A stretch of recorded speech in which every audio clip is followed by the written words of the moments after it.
살다 보면 누구나 마음의 상처 하나쯤은 품고 살아갑니다. 누군가의 말에 베이고 믿었던 사람에게 실망하고 스스로의 선택이 마음을 아프게 만들기도 하죠. 그 상처는 보이지 않지만 가끔은 어떤 육체적인 아픔보다 훨씬 깊고 오래 남아요. 그래서 사람들은 말합니다. 그 상처는 언제쯤 아물까요? 그런데요. 놀랍게도 상처가 있는 곳에서 꽃이 피기도 합니다. 그 자리가 완전히 사라지지 않더라도 그 흉터 위에 새 생명이 자라나죠. 오늘 오디오북에서는 상처가 있다는 건 여전히 살아있다는 증거라는 메시지를 전하려 합니다. 아물지 않은 마음도 괜찮고 아직 울고 있는 자신도 괜찮아요. 상처를 부끄러워하지 말고 그 자리를 따뜻하게 바라봐 주세요. 그곳엔 분명 당신만의 꽃이 피어날 거예요. 첫째, 상처는 당신이 진심으로 살아왔다는 증거입니다. 상처는 가짜로 살아온 사람에겐 생기지 않아요. 진심을 다해 사랑했고 최선을 다해 믿었기에 아픈 거예요. 누군가를 미워할 정도로 마음이 다쳤다면 그만큼 그 사람을 아꼈다는 뜻이고, 스스로를 탓할 만큼 괴롭다면 그만큼 책임감 있게 살았다는 뜻이에요. 예를 들어 누군가에게 상처받은 그 순간에도 당신은 진심이었잖아요. 그건 잘못이 아니라 사람다움이에요. 그러니 상처받았다고 해서 자신을 탓하지 마세요. 그건 당신이 거짓 없이 살아왔다는 가장 확실한 증거예요. 둘째, 상처를 숨기면 마음이 더 아픕니다. 많은 사람들이 상처를 감추려 합니다. 괜찮은 척, 강한 척, 아무렇지 않은 척. 하지만 그렇게 감춘 상처는 마음속에서 더 깊이 골마가요. 상처는 드러낼 때 비로소 회복이 시작됩니다. 나 사실 아직 아파. 이 한마디가 치유의 첫걸음이에요. 예를 들어 친구에게 솔직하게 털어놓는 순간 그동안 버티던 마음이 조금은 풀리죠. 누군가의 따뜻한 말 한마디가 그 상처에 바르는 연고가 되기도 해요. 상처를 감추지 말고 조용히 보여주세요. 그건 약함이 아니라 용기입니다. 셋째, 상처는 당신을 더 단단하게 만들어줍니다. 상처가 없는 사람은 깊지 않습니다.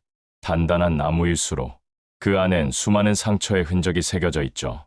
고통은 당신을 무너뜨리기 위한 게 아니라 당신을 더 깊고 단단한 사람으로 만들기 위한 과정이에요. 예를 들어 예전엔 작은 일에도 쉽게 흔들렸던 사람이 한 번 큰 시련을 겪고 나면 이제는 어떤 바람에도 쉽게 쓰러지지 않죠. 그건 상처가 남긴 선물이에요. 상처는 약함의 흔적이 아니라 견뎌낸 사람에게 주어지는 강함의 증거입니다. 넷째, 상처는 당신의 시선을 바꾸어 줍니다. 아픈 일을 겪고 나면 세상을 보는 눈이 달라집니다. 예전엔 그냥 지나쳤던 사람의 슬픔이 이제는 보이고 누군가의 말 한마디에도 마음이 움직이죠. 상처는 우리에게 공감을 가르쳐 줍니다. 누군가의 눈물을 그냥 넘기지 못하게 만들고 나도 그 마음 알아요라고 말할 수 있는 사람이 되게 하죠. 예를 들어 한때 외로웠던 사람이 지금은 누군가의 외로움을 감싸줄 수 있는 사람으로 변하는 것처럼요. 상처가 준 통찰은 결국 더 따뜻한 사람이 되게 만듭니다. 다섯째, 상처를 통해 진짜 나를 만나게 됩니다. 우리는 상처를 통해 자신을 더 깊이 알게 됩니다. 기쁨 속에서는 몰랐던 내면의 모습이 고통 속에서 드러나요. 예를 들어 아플 때 나는 이렇게까지 약한 사람이었구나 하고 느낄 수도 있지만 그 약함을 인정한 순간부터 진짜 강함이 자라기 시작해요. 상처는 당신이 누구인지 알려주는 거울이에요. 그 속에 담긴 감정들, 분노, 슬픔, 후회, 두려움, 그 모든 게 당신이에요. 상처를 통해 자신을 이해하는 순간 비로소 진짜 나와 화해할 수 있게 됩니다. 여섯째, 상처는 다른 사람에게 위로가 됩니다. 우리가 겪은 상처는 결국 누군가에게 위로가 됩니다. 나도 그랬어요.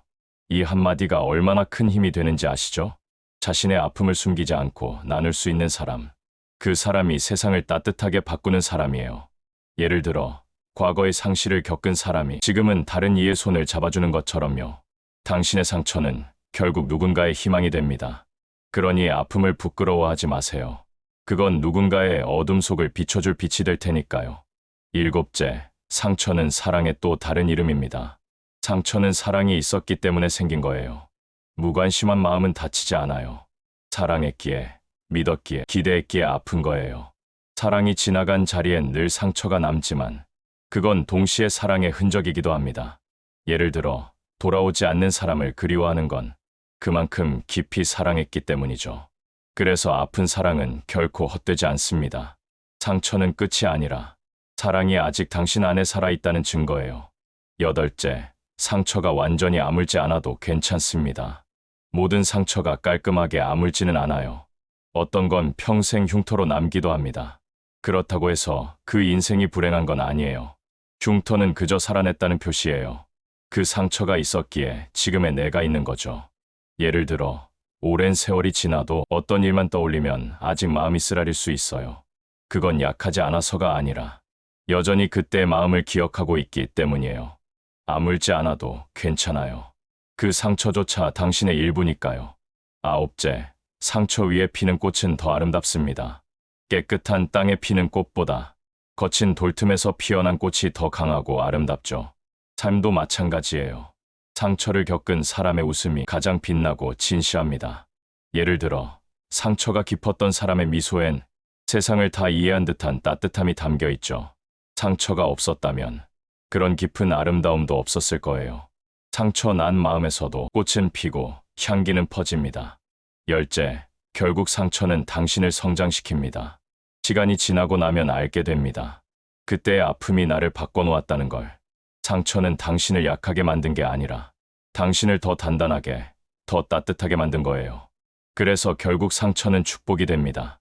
당신이 그 상처를 껴안고 살아냈기 때문이에요. 그러니 지금 마음이 닫혀 있다면 기억하세요. 그 자리에서 꽃이 피어날 겁니다. 오늘의 이야기가 마음에 닿았나요? 상처는 피하고 싶은 단어지만 그 속엔 놀라운 힘이 숨어 있습니다. 상처를 통해 우리는 성장하고 상처를 통해 세상을 더 따뜻하게 이해하게 되죠. 당신의 상처는 결코 흉이 아닙니다. 그건 당신이 살아온 시간의 문양이에요. 그러니 그 상처를 부끄러워하지 말고 조용히 쓰다듬어 주세요. 오늘 영상도 함께 해주셔서 진심으로 감사합니다. 앞으로도 유익하고 따뜻한 이야기로 자주 찾아뵐게요. 모두 건강하고 평온한 하루 보내시길 바랍니다.